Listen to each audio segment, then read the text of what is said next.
Zoltán Koller, dark sky monitoring in Hungary. So I have a bad news for you that I will give the same talk almost as Andreas just have given us, but I hope I can answer some of the questions you asked. Those other guys are working for national parks, and that means that we are working together to get those dark sky parks in Hungary. Actually, just this morning I could give the nomination package to Kim for the Zselic, and we hope that in the neighboring months at the Hortobágy National Park they will finish the nomination package. So that is my major motivation to find dark sky places in Hungary. And also at Konkoly Observatory, I am the man who are working on the light pollution at our mountain station at Piszkéstető at the Mátra Mountains. And just to start with these motivations, I can show you some pictures taken at the Zselic Landscape Protection Area, and also some pictures at our mountain station in the Mátra Hills. That is the location of the largest Hungarian telescopes. But right now we have to fight with a ski park. So you don't have to mix the sky park with the ski park. The ski park makes lots of light, not because of the people try to ski there during the night, but for the people who are working to make this artificial snow. So they don't just make artificial snow, but lots of artificial light, and that makes half of the sky at Piszkéstető almost unusable. And I hope during this next period of time we could resolve this problem at Piszkéstető. And these are the same pictures from the same location. The right one during the spring season without ski park, and this one with the lights of the ski park. So it's a big influence on the observatory. I don't want to repeat this part of the talk. You could hear it from Andreas. To measure light pollution, you have to measure sky glow. It means the artificial luminance of the night sky, so you have to measure luminance somehow. And usually we use candela per square meters because that we can propagate to the lighting engineers, but for astronomers it is more preferred to use the magnitude scale. That's just a quick comparison of the two scales, and with the same reason as Andreas did, we used the SQM to monitor the sky because it is quite small, and I could climb to a tree to measure the sky brightness, and I could move this very simple instrument anywhere in the Zselic region and other parts of Hungary.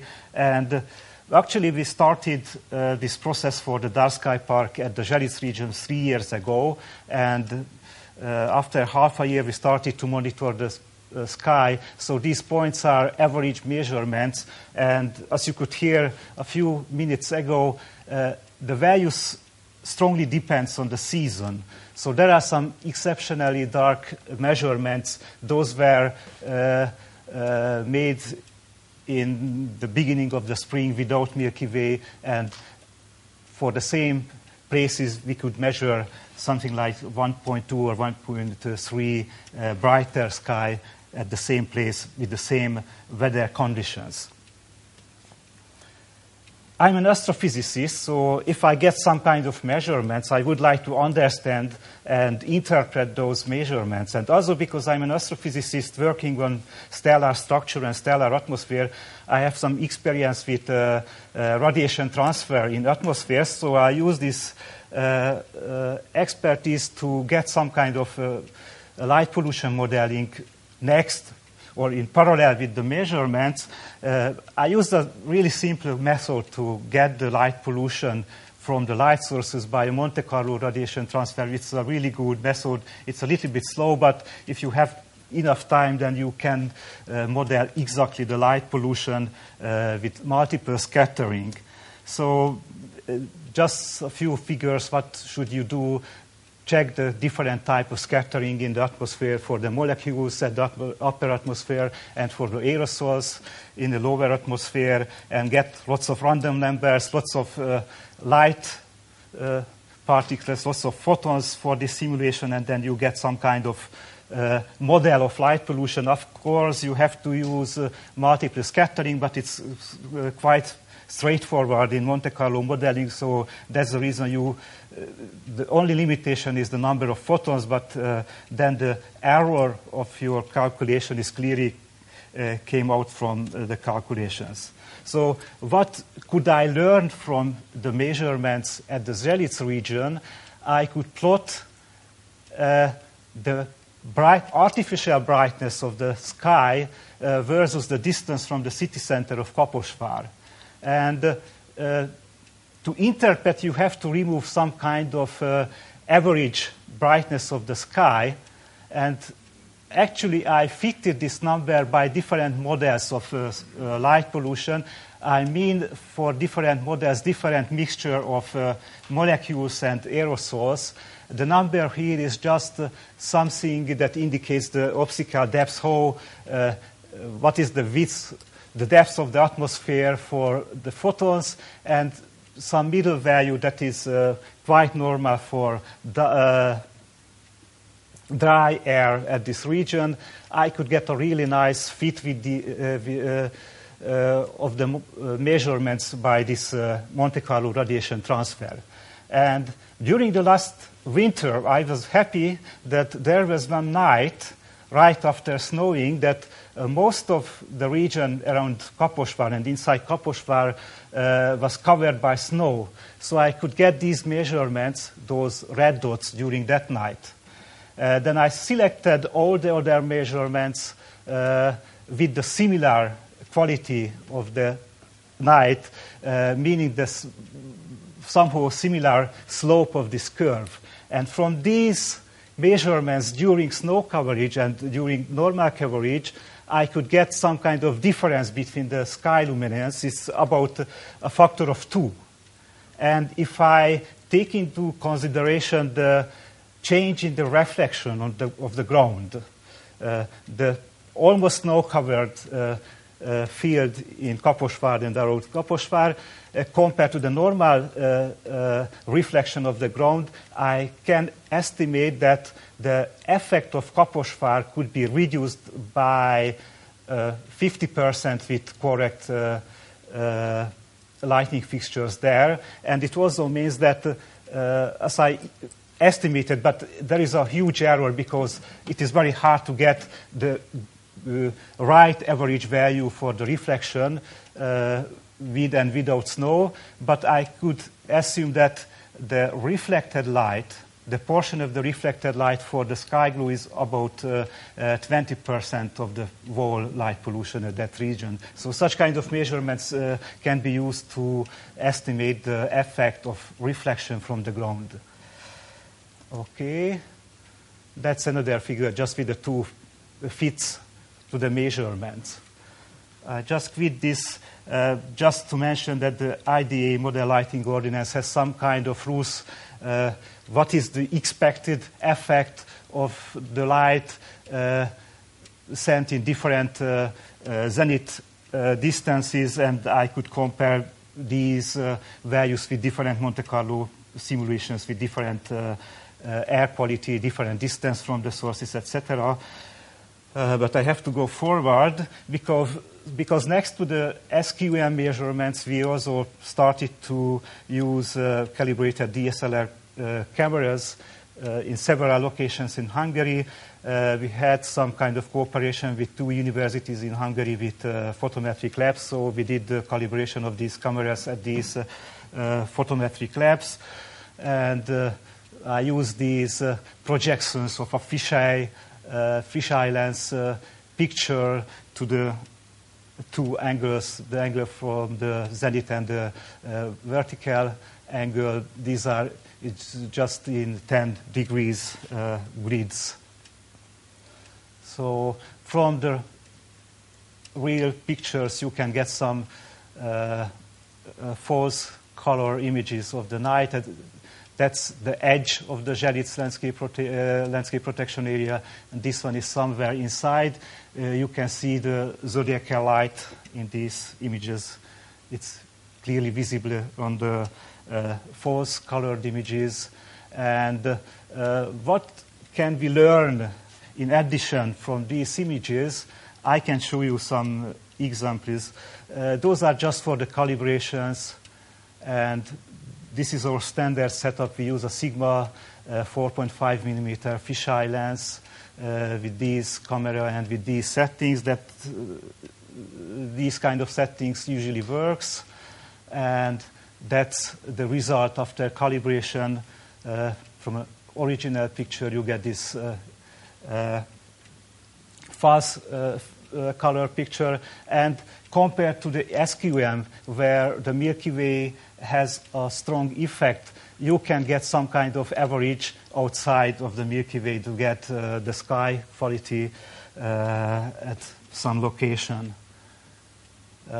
Another very strange and interesting result that I get from these measurements, our mountain station at Miskéstettő is located 80 kilometers from Budapest. But from the observatory, with a telephoto lens, it is quite easy to take a picture of Budapest. So that's Budapest from 80 kilometer distance. And for the scale, that's the Jupiter with its satellites. To get the scale, it is very clear that you can find some of the streets even in Budapest. And what's next? If I measure the sky brightness with the same system and take a sequence of images, probably you could see some small change between two of them. It is very hard to get the difference from these images, but if I take several rectangles there and take the average luminance value from these rectangles and plot the values for the different frames, for the different, so those are the different sub-pictures I mentioned, and those curves are for different times. And you can see 4 curves. 2 of them before switching of the ornamental lighting in Budapest, and 2 of them after switching of the ornamental lighting. So from 80 kilometers from the city, you can measure the change in the sky brightness due to switching of the ornamental lighting. And the very strange fact that you can measure something like 4% changes in the sky glow. I did the same next to Budapest, then I could measure 10%. And if I compare these changes to the energy consumption of ornamental lighting, it's something like 1,000th in energy. So 1,000th increase in energy could increase the sky brightness by 5 to 10%. So that's the reason I do these measurements, because with these numbers I can go to the politicians, to the mayor of Budapest or other boards to mention how important it is to make good lighting. So just go back a little bit to these fisheye images. We visited several places. This one is the Želic. This one here is the Hortobágy National Park. The weather was not really good, so usually the Hortobágy sky is better. That is Budapest, a huge contrast compared to the villages and some other places. This one is the Őrség National Park. They have some plans also to form in the future some kind of dark sky park or dark sky community. This location here, it is close to Budapest, something like 30 to 40 kilometers from Budapest, so you cannot have a good quality sky there, but I assume that you can get the bronze quality at least, and there are some guys there who want to make something, and usually we use this region to get some camps for the Hungarian Astronomical Association, because there is a good infrastructure there. And this one, the last one in this image, is the Piszkéstető mountain station of our observatory. And just for a final slide, that is the SQM measurements at the Želic region, and the same with the DSLR measurements. That is very good for locating sources. It's quite easy to get Kaposvár, because if you put some lines here in the direction of the red, then it just, by the intersection of those lines, you can get the sources. And if, unfortunately, there could be some other source, but I can tell that right now there are no other sources of strong lights around the Želic region. It is easy to find the original location. That's the same. It's more easier to see this kind of locating capability of these DSLR images in the location. And also we have our software to reduce the data, and from these DSLR images I can give you a simulated SQM measurement by integrating the luminance with the sensitivity function of the SQM, and also I can give you something like this total sky brightness above 20 degrees. That is a number that used by the United States national parks, and this is another number to qualify the sky. And we use these values for this nomination package that I just could give to Kim this morning for the silver tier of nomination. So thank you very much for your attention. That's an image from a village next to the Želic landscape protection area, and see you in Želic perhaps next year.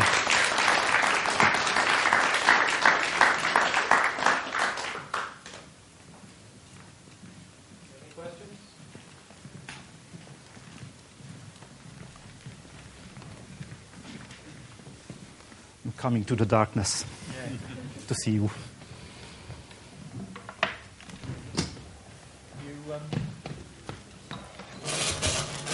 I'm sorry. You mentioned getting a large difference when ornamental lighting was turned off. What's your definition of ornamental lighting? And if you say signs, I'm in trouble. Okay, so ornamental lighting is just for the old buildings, churches, and so architectural lighting. Yes. Okay, thank you. Any other questions? Some of the lighting engineers use this, so. Sorry. Does anybody? There's a lot of feedback on this. Does anybody ever measure the humidity or the wind direction, for example, being downwind of a big city where you might get pollution blowing across from the city? I know certainly here in Ireland the amount of humidity in the air has a considerable difference on the readings you can get from the same site different nights. Yes. That's the reason I usually measure during the same night or during 1 or 2 hours a different distance from the city, and from the slope of this curve, the luminance versus the distance from the city can tell you, at least it gives you some kind of estimate of the quality of the air, the humidity or the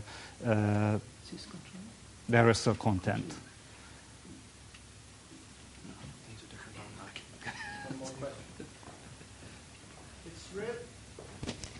It's really an answer to the question I asked of Mark Bailey and Yes. Andreas in the previous talk. It's about particulates in aerosols. The thing is, you use in Monte Carlo calculations to do what I used to do with electrons, but if you've got some quantitative data on the number of particulates in the atmosphere and not just Terry's water vapour, could you give me some feedback later? You don't need to answer in full now, but I'd like to discuss it further with you. Okay.